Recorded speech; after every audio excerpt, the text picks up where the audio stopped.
ஹாய்ங்க, எல்லோரும் எப்படி இருக்கீங்க? நல்லா இருக்கீங்களா? வாங்க இன்னைக்கு என்ன சமையல்னு பார்க்கலாம். சுட சுட சாதம் பாக்ஸில் போட்டாச்சு.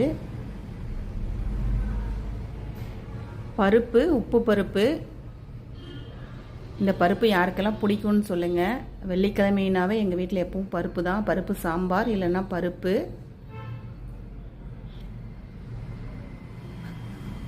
இன்றைக்கி வெறும் பருப்பு மட்டும் வச்சாச்சு. நெய் ஊற்றி சாப்பிட்டா சூப்பராக இருக்கும். யாருக்கு இந்த பருப்பு பிடிக்கும்னு சொல்லுங்கள். உப்பு பருப்பு.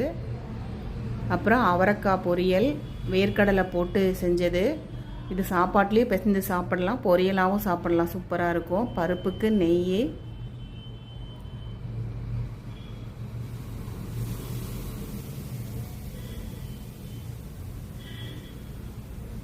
அப்புறம் ரசம், தயிர். வீட்லேயே பிறைய ஊற்றின தயிர் தான், தாளிக்கிறதுக்கு டைம் இல்லை. அப்புறம் இது ரவை கச்சாயம். போன வாரம் பார்த்துருப்பீங்க, அமாவாசை படையலில் இருந்தது.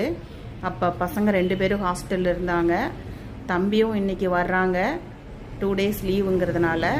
அதனால் அவங்களுக்கு 2 பேர்த்துக்கும் ரவை கச்சாயம் செஞ்சுட்டேன். இதுதான் என்னோடய லஞ்ச் பாக்ஸுக்கு நான் எடுத்துகிட்டு வந்தேன்.